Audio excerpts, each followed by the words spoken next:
Bismillahirrahmanirrahim. Alhamdulillah, salatu wassalamu ala rasulillah wa ala alihi wa sahbihi wa mawala amma ba'd. Di pertemuan ini kita akan membahas tentang tafsir kontemporer Al-Quran. Jadi kalau ada kontemporer berarti ada yang pas gitu ya. Kontemporer itu berarti present tafsir gitu, present interpretation of Quran gitu.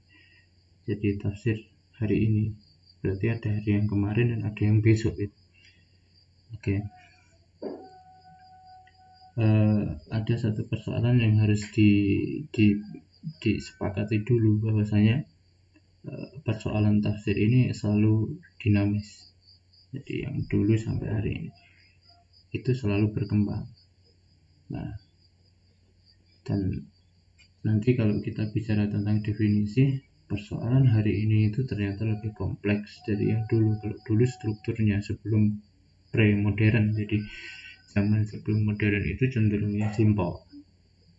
Tapi ketika sudah masuk ke modern industrial era gitu ya, jadi era industri, mulai era industri, kemudian sekarang sampai masa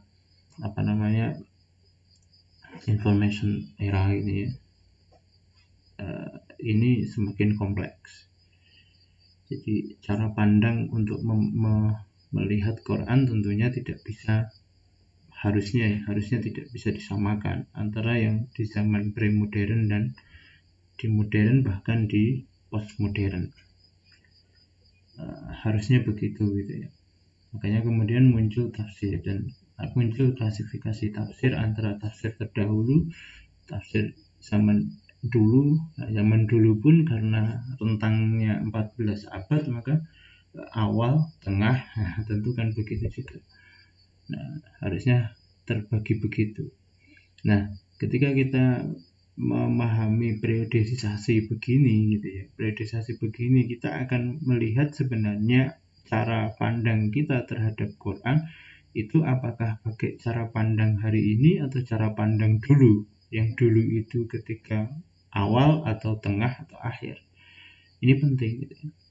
Seperti juga ketika kita ini melihat satu persoalan di sekeliling kita, di kehidupan kita, apakah kita masih pakai cara pandang anak SD, ataukah cara pandang anak SMP atau SMA, atau saat Anda cara pandang anak kuliah.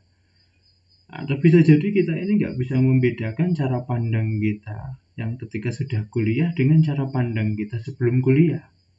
Kalau kita bahasakan zaman modern itu adalah zaman kuliah, pre-modern itu bisa jadi sebelum kuliah kita. Oke. Tentu cara pandang ini tidak bisa diukur dari person per person gitu ya. Jadi cara pandang ini kita ukur dari secara general. Jadi anak SMA itu rata-rata cara berpikirnya begini, anak kuliah itu rata-rata berpikirnya harusnya begini begitu. Nah, tapi berapa banyak ketika kita jadi kuliah ya cara berpikirnya masih kayak anak SD, kira-kira begitu. Atau sebaliknya misalnya. Nah, sama juga ketika kita di era kontemporer ini seringkali cara berpikirnya masih cara berpikir awal Quran ini diturunkan kan begitu. Ya tentu tidak seimbang ketika kita menyelesaikan. Saya kasih contoh dulu, saya pernah bekerja di satu sekolahan. Satu sekolahan itu dia mengandung menggariskan untuk tidak memperbolehkan anak didiknya itu pacaran, anak SMA. Kemudian ketika anak SMA ini nggak boleh pacaran, maka kemudian cara yang dilakukan adalah protektif. Jadi nggak boleh berhubungan lagi perempuan, ada siswa laki dan siswa perempuan dan yang lainnya. Nah, suatu saat perdebatan itu cukup serius di tingkat guru gitu. Nah, suatu saat saya komentarnya enak sekali gitu. Nah, saya enak sekali komentar.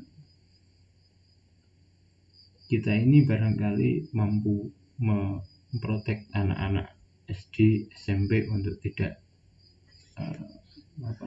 pacaran. Tapi anak-anak SMA ya itu sulit. Yang kedua, ketika kita ingin menyelesaikan anak SMA kan tentu tidak bisa dengan cara berpikir anak SD, anak SMP kan. Solusi yang kita lakukan atau yang kita tawarkan ketika saat SD atau SMP, saya bilang ke mereka begini, ya kita ini ingin menyelesaikan anak SMA tapi cara berpikirnya masih kayak cara menyelesaikan anak SD yang nggak selesai. Nah, seringkali kita begitu ya. Nah, sama dengan tafsir kontemporer ini, kita akan mengetahui sebagaimana cara berpikir ini. Nah, hanya persoalannya kemudian ketika kita nanti membahas adalah apakah kontemporer itu basisnya waktu. Jadi siapa yang masuk ke zaman kontemporer, maka itu adalah tafsir kontemporer, ataukah tafsir kontemporer itu basisnya adalah perkembangan. Sesuatu yang ada di kontemporer dan tidak ada di zaman pre-kontemporeri itu berarti disebut kontemporer.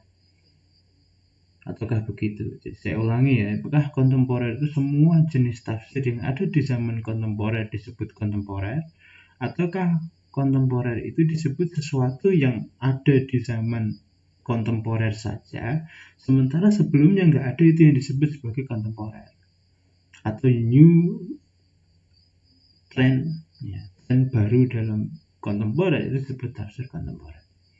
Ini dua hal cara melihat yang berbeda. Saya mengambil yang pertama. Jadi semua yang ada di zaman kontemporer, di zaman saat ini itu disebut dengan tafsir kontemporer. Tapi kemudian bisa jadi nanti penulis lain atau pengajar lain atau dosen lain dia mengatakan bahwa yang disebut tafsir kontemporer adalah sesuatu yang ada di zaman ini dan sebelumnya belum ada. Itu yang disebut kontemporer. Oke, kira-kira begitu ya. Ini yang harus dibedakan dulu gitu ya. Oke, kita masuk tafsir seperti yang saya jelaskan dulu di awal-awal. Apa itu tafsir? Dari kata fassara, menyingkap. Jadi yang dapat difahami tafsir itu adalah memahami makna kalam Allah. Sering tafsir dipertukarkan dengan takwil, efeknya sering samar perbedaannya. Ya, ada yang bilang tafsir sama takwil sama, ada yang beda. Nah, saya lebih suka membedakan aja kan gitu ya. Jadi tafsir itu makna, sementara takwil itu maksud. Jadi mengkerangkakan makna dalam konteks, itulah kajian takwil. Nah, konteks itu bisa konteks pembicara, bisa konteks itu adalah konteks pembaca. Ketika kita taruh di konteks pembicara, maka itu juga jenis takwil. Tapi ketika kita mengkontekskan pada zaman sekarang itu juga tafsir. Al-Quran, nah, ini sudah, kita tidak usah ulang tentang definisi Al-Quran ini. Nah, kontemporer, apa yang dimaksud dengan kontemporer? Pada waktu yang sama, semasa, sewaktu, dan masa kini atau dewasa ini. Itu intinya kontemporer itu ya saat ini gitu. Nah, persoalannya saat ini kan berbeda. Jadi kalau saya bilang saat ini berarti tahun 2020 begitu. Dulu, yang bicara dulu mungkin 2000-an mereka bilang tafsir kontemporer, berarti kontemporer 2000 kan gitu. Nanti kalau 2030 dia bicara tafsir kontemporer ya 2030 maksudnya kan gitu.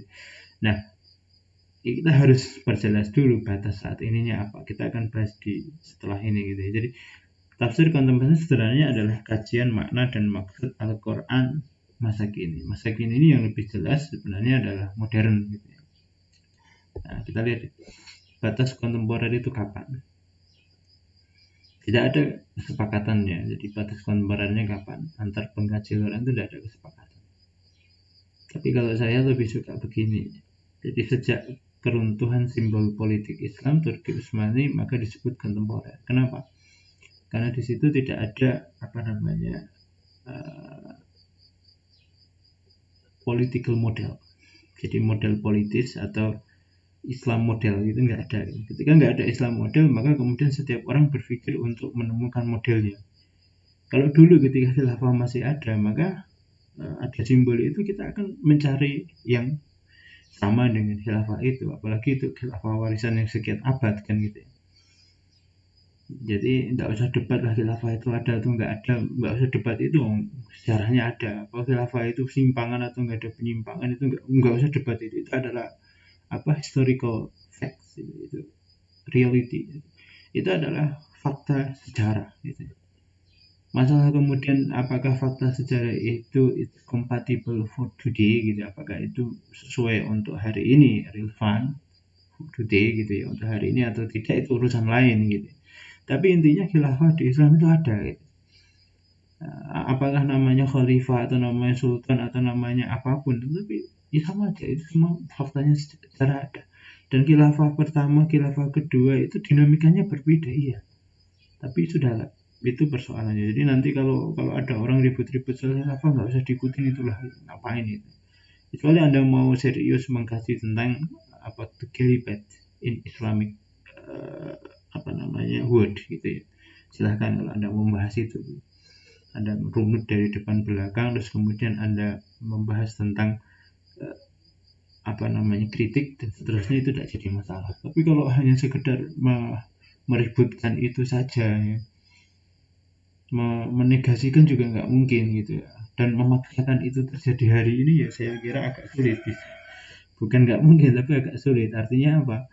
Karena memang efek ketika simbol itu pernah terjadi kekosongan simbol politis, maka kemudian orang sudah harus berpikir mereka sendiri, sehingga kemungkinan untuk bersatu kembali dalam satu model ya itu sulit.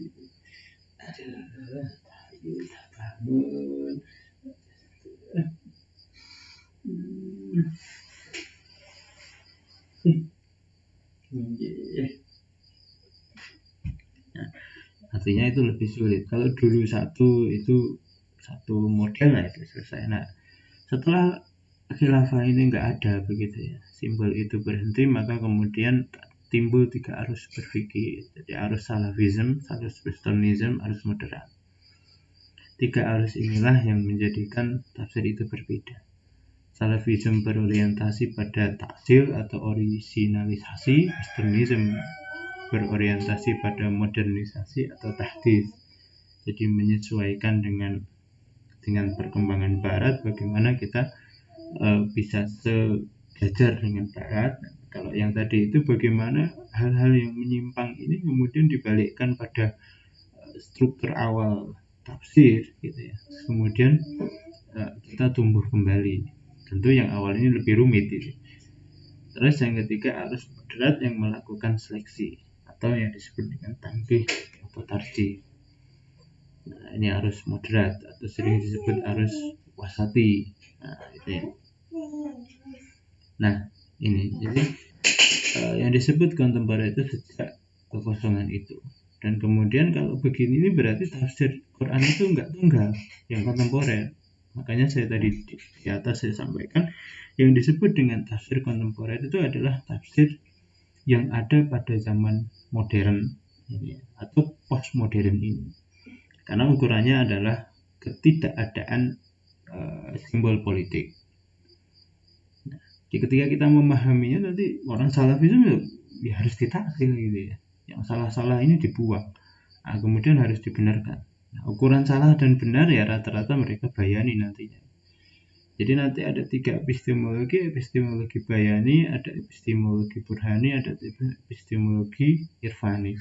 Yang disebut benar oleh orang-orang salafism itu adalah bayani, bahasa, linguistik, jadi bahasa, jadi kebenaran bahasa, kebenaran teks. Sementara kalau burhani kebenaran filsafat, logika, jadi melogika teks. Sementara kalau irfani kebenaran intuisi teks, jadi terhadap teks. Jadi ini yang dua ini ada kelebihan dari teks. Sementara kalau bayani itu adalah istinbat tekstual. Oke. Nah, yang kedua tadi itu kontekstual. Kontekstual yang satu basisnya adalah akal, yang satu basisnya hati gitu. Jadi kontekstual perasaan dan ya seharusnya tiga ini gabung jadi satu kan. Teks nggak bisa melepas dari Burhani dan Irfani. Irfani nggak mungkin ada tanpa teks kan gitu ya. Harusnya begitu, tapi ya begitulah. Jadi kebenaran salafisme itu ya kebenaran basisnya teks. Kalau ada di teks ya itu benar, kalau nggak ada di teks ya nggak benar kan itu. Nah, Westernism adalah ukurannya adalah karena Barat rasional maka ukurannya adalah Burhani. Yang sekarang agak tersisih itu adalah Irfani. Kira-kira begitu, itu tiga bentuk epistemologi menurut Abid Jabiri kalau tidak salah ya, Abid Jabiri. Jadi nanti dengan cari di sana. Oke, jadi tafsir kontemporer itu adalah tafsir yang ada setelah simbol politik Islam ini nggak ada berapa. Nah, tentunya sekarang kalau tafsir salafisme ya yang tematik, yang macam-macam itu barangkali nanti ditolak. Tafsir yang mereka ya tafsir awal, tafsir apa? Tafsir tahlili begitu ya. Westernism ya karena ini maka dia kontekstualisasi, maka dia akan berpikir tentang bagaimana, loh Pak kenapa nggak ada misalkan Sufism gitu ya. Ya saya bilang tadi, Sufism itu karena konteks pertarungan kita ini adalah teknologi dan yang lainnya, ya Sufism itu ya tidak masuk gitu ya, karena orang mau hidup di zaman yang sendiri ini agak susah kan begitu. Nah, oke. Ini perbedaannya. Jadi salafisme itu lakukan orisinalisasi, jadi berorientasi mengembalikan pada pemahaman salaf dengan membersihkan dari unsur-unsur eksternal termasuk filsafat. Jadi mereka nolak filsafat, berpusat pada bayani, tekstual, skriptural, dan riwayat. Sementara kalau Westernism berorientasi menjiplak kemajuan yang dicapai dunia barat, terutama suprastrukturnya, artinya cara berpikirnya, dengan mengadopsi metodologi bahkan produk keilmuan barat. Cara cepat pingin seperti barat adalah adopsi produknya, maka Anda akan menjadi barat. Tapi persoalannya adalah, are you still Muslim? Are you still in Islamic context atau tidak, itu masalahnya. Maka cara yang agak rumit adalah metodologinya itu diadaptasi. Jadi diadaptasi itu diikuti, tapi kemudian dikontekskan juga di dalam konteks Islam. Nah ini ya, seringnya berorientasi pada Burhani, filosofis ya. Tadi saya bilang filsafat, karena Barat itu tumbuh karena filsafat, yang kemudian nanti filsafat ini melahirkan anak namanya sains ya. Jadi awalnya filsafatnya, tapi orientasi itu disebut Burhani, yaitu filosofi saintis gitu, harusnya kan begitu, dan bersandar pada akal, bersandar pada rasio. Kemudian kalau moderat itu berorientasi menggabungkan dua hal, jadi keaslian Islam dan adaptasi kemajuan Barat. Caranya gimana? Tafsir ini diseleksi riwayatnya. Kalau yang dhaif ya udah dibuang. Jadi menggabungkan antara salafisme dan Westernism. Tapi tetap harus mengadaptasi Barat. Bahasanya mengadaptasi, artinya sesuatu yang baik di Barat ya diambil, yang tidak baik ya nggak perlu. Ya, jadi benteng lah kira-kira gitu ya. Nah, contoh salafisme, kalau sederhananya tafsir salafisme itu Anda bisa lihat sering itu adalah di Saudi gitu. Kalau kita memetakan itu ya, itu rata-rata di Saudi itu salafisme. Jadi mereka menafsirkan dengan begitu ketat tentang teks gitu. Nah, contoh tafsir salafisme ini contohnya mungkin kalau yang itu adalah tafsir mukhtasar tafsir, kemudian siapa namanya tafsir Sa'di. Nah, itu bisa kita masukkan dalam kategori salafisme gitu ya. Atau tafsir Abid Jabiri,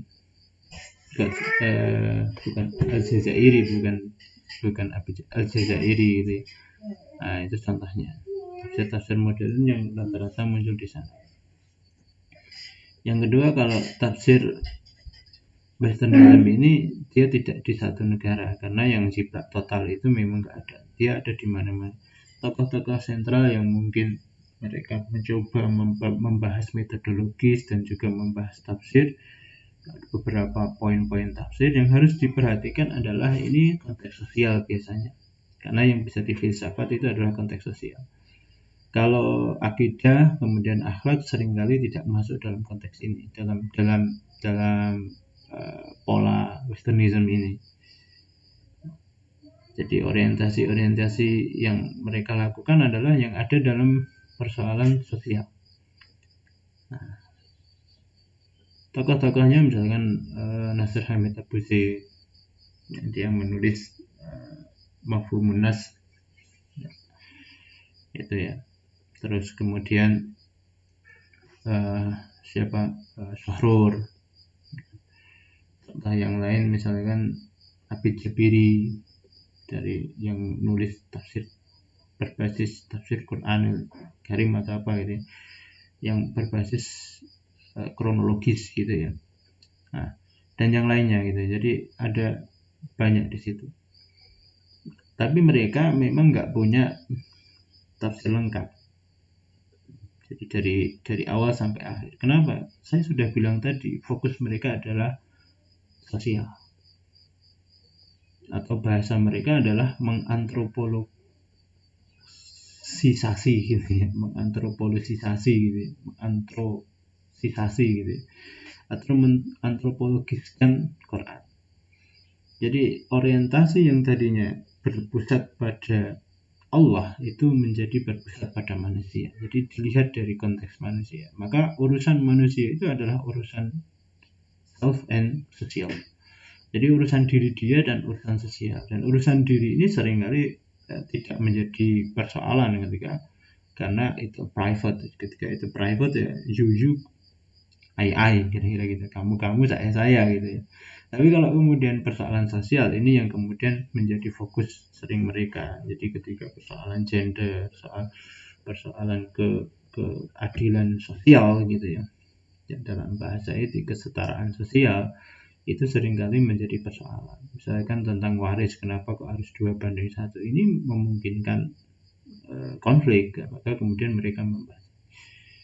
Nah, jadi makanya kalau kemudian bagaimana hukum kepemimpinan perempuan, bagaimana dan seterusnya gitu. Ini adalah tema-tema yang seringkali menjadi persoalan dalam modern Westernism.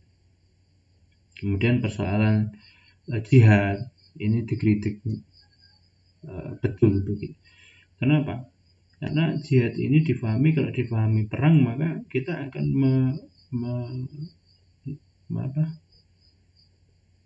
melanjutkan tradisi perang, itu menjadi masalah. Nah, terus kemudian akhirnya mereka mengubah. Jadi mereka mengubah cara pandang itu dengan Westernism. Nah, kemudian kemajuan itu seperti apa? Nah, seterusnya. Nah, ini tidak berlaku dalam akidah tentunya. Terus kemudian biar tidak perang, kira-kira antar agama ini kira-kira gimana ya cara pandang kita terhadap akidah orang lain yang harus kemudian diubah. Jangan dianggap itu bentuknya adalah kesalahan, tapi itu adalah kebenaran pribadi mereka. Nah, model-model ini yang ada di Westernism. Nah, kalau setahu saya yang agak cukup banyak membahas tentang tema-tema itu ya Syahrul. Kalau yang lain lebih ke ranah metodologis, karena kecenderungannya memang di metodologis. Oke. Kemudian yang terakhir itu adalah moderat ya. Yang moderat itu yang ingin menggabungkan ini di semua tempat juga ada sebenarnya, karena Islam moderat ini ada. Tapi sebenarnya kalau kita mau di mana genealogis menjadi awal tafsir moderat ini muncul, itu akan kita temukan sebenarnya di Mesir. Di Mesir dengan pan-Islamism yang dulu dilakukan oleh Afghani dan dilanjutkan oleh muridnya Rashid Ridha, dan dilanjutkan lagi oleh muridnya Muhammad Abduh, kemudian dilanjutkan lagi dengan Rashid Ridha dan di Azhar ya, secara umum, dan kemudian menjadi kalau di pergerakan maka muncul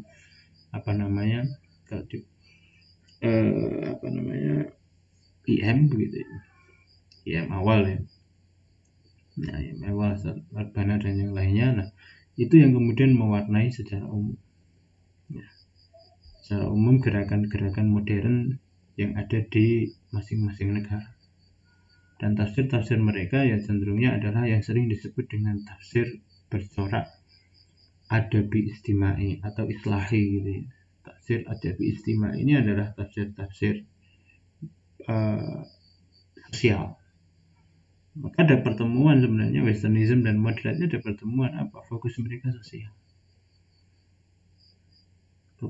sosial. Hanya cara pandangnya yang berbeda. Kalau modernism ini ukurannya adalah barat, tapi kalau moderat ini menseleksi barat, oke, diterima, yang baik, yang nggak baik ya ditolak.